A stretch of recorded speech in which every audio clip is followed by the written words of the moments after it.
એક મનોરંજન 1.6 નો વિડિયો છે જે રૂપ આપેલું છે કે p શરતી q કૌંસ પૂરો શરતી કૌંસમાં નિશ્ચિત t વિકલ્પ નિશ્ચિત q કૌંસ પૂરો.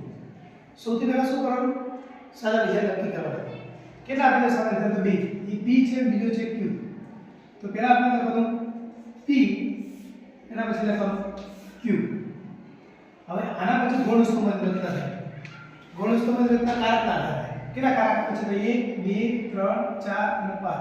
તો 5 આપણા શું થવા જોઈએ તો કે ગૌણ સ્તંભ થવા જોઈએ. તો પહેલા લઈ લેવાનું તમારે નિશ્ચિત p, એના પછી લઈ લેવાનું નિશ્ચિત q, એના પછી લઈ લેવાનું વિકલ્પન એટલે નિશ્ચિત p વિકલ્પન નિશ્ચિત q.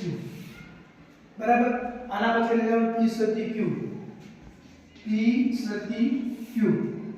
આના પછી આપણે લઈ લેવાનું મુખ્ય કારક છે શરતી. તો કૌંસમાં લખવાનું p શરતી q શરતી કૌંસમાં નિષેધ p વિકલ્પ નિષેધ q કૌંસમાં.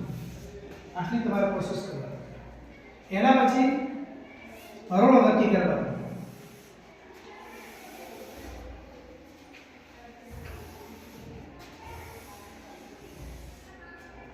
જ્યારે હરોળો નક્કી કરતા હોય ત્યારે ઉપરના તમારે ક્રમ આપવા જરૂરી.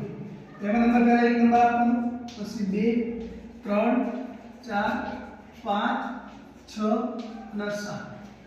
બરાબર.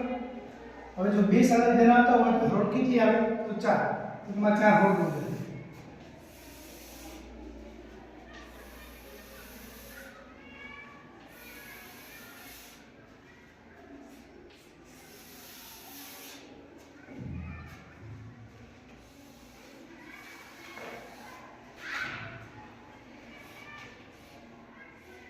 ચાર હરોળ નંબર આપી દેવાનો. એક નંબર 2 3 અને 4. હવે ચાર હરોળ આવે પછી સત્યના સત્ય નક્કી કરવાના. તો જો ચાર હરોળ આવતી એટલે બે સત્ય લખવાના અને બે અસત્ય લખવાના. એના પછી બીજા નંબરના અધ્યાય સ્તંભની અંદર બે ટીના હતા, એક સત્ય એક અસત્ય, એક સત્ય અને એક અસત્ય. એના પછી નિયમ લગાવો. p છે એક નંબર ઉપર આપેલો છે. નિષેધનો નિયમ લાગે છે. નિષેધનો નિયમ કેવો છે કે સત્ય હોય તો અસત્ય આવે. જો સત્ય છે તો અસત્ય, સત્ય છે તો એ પણ અસત્ય, અસત્ય છે તો સત્ય, અસત્ય છે તો સત્ય. કોના પરથી નિયમ લાગ્યો છે તો p છે એ એક નંબર ઉપર છે તો લખવાનું તમારે એક નંબર ઉપર. કયો નિયમ છે આ? નિષેધ. તો એ લખવાનું નિષેધ. હવે એ q છે તો q કયા નંબર ઉપર આપેલો છે તો કે 2 નંબર ઉપર. હવે જો એ નિયમ કોણ લાગશે? નિષેધ. સત્ય છે તો અસત્ય, અસત્ય છે તો સત્ય, સત્ય છે તો અસત્ય, અસત્ય છે તો સત્ય. કોના પરથી નિયમ લાગ્યો? 2 નંબર ઉપર. તો અહીંયા લખવાનું 2. કયો નિયમ લાગ્યો છે તો કે નિષેધ. હવે જો આગળ નિષેધ p 3 નંબર ઉપર, નિષેધ q 4 નંબર ઉપર. કયો નિયમ લાગે છે? વિકલ્પન. વિકલ્પન નિયમ એવો છે કે અસત્ય અસત્ય તો અસત્ય. જો પહેલામાં આવે છે અસત્ય અસત્ય તો અસત્ય આવશે, બીજામાં આવે છે, ત્રીજામાં આવે છે, ચોથામાં આવે છે તો નથી આવતા. તો બાકી બધા શું આવશે તો કે સત્ય સત્ય. નિષેધ p કયા નંબર ઉપર? 3. નિષેધ q કયા નંબર ઉપર? 4.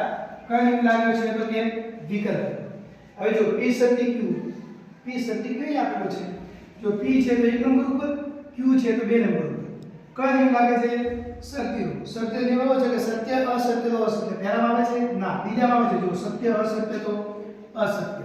આમાં નથી આવતું, આમાં પણ નથી આવતું. બાકીના બધા કેવા હશે તો કે સત્ય હશે. કયા બધી નિયમ લાગ્યો છે તો p છે 1 નંબર ઉપર છે, q છે 2 નંબર ઉપર છે. કયો નિયમ છે આમાં તો કે સત્ય. હવે 7 નંબર પર p શરતી q છે કયા નંબર ઉપર? 6 નંબર ઉપર. નિષેધ p વિકલ્પ નિષેધ q કયા નંબર ઉપર છે? 5 નંબર. એ નિયમ ઊંધો લાગે છે. પરીક્ષા મોસ્ટ ઓફલી આવા દાખલા પૂછાતો છે ઊંધા નિયમ. કારણ કે તમારો દાખલો ખોટો પડે એટલા માટે. તો જો 6 થી 5 ઉપર જવાનું છે. નિયમ લાગે છે શરતીનો. જો સત્ય અસત્ય તો અસત્ય થાય. અહીંયા નથી, અહીંયા નથી, અહીંયા નથી. બાકી બધા કેવા હશે તો કે સત્ય. દાખલો મોસ્ટ ઓફલી આવા પૂછાતા હોય છે, ખાસ ધ્યાન રાખવાનું. હવે જો p શરતી q છે કયા નંબર ઉપર છે? 6. નિષેધ p વિકલ્પ નિષેધ q કયા નંબર ઉપર આપેલો છે તો કે 5. કયો નિયમ લાગ્યો છે આમાં? શરતી. બરાબર. આવો દાખલો મોસ્ટ ઓફલી પરીક્ષા પૂછાતો હોય છે એટલે ખાસ ધ્યાન રાખવાનું. હવે શું આપવાનું? એના પછી સમજૂતી આપવાની. તો સમજૂતી તમારે શું લખવાનું? ધ્યાન રાખવાનું કે ઉપરના સત્તા પૃષ્ઠમાં કેટલા સ્તંભોની રચના થઈ છે લખવાનું. તો ઉપરના સત્તા પૃષ્ઠમાં કુલ કેટલા સ્તંભ છે તો કે 7. લખવાનું કે ઉપરના સત્યતા કોષ્ટકમાં કુલ 7 સ્તંભની રચના કરવામાં આવેલી છે, જેમાં સ્તંભ નંબર 7 માં સ્તંભ નંબર 7 માં કેટલાક સ્થાનાપતિ નિદર્શન સત્ય અને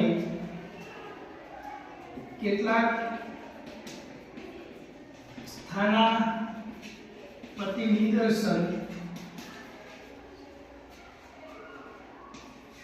અસત્ય થાય છે. તેથી આ વિધાનના રૂપનો પ્રકાર શું છે તો કે અરાયક છે. બરાબર.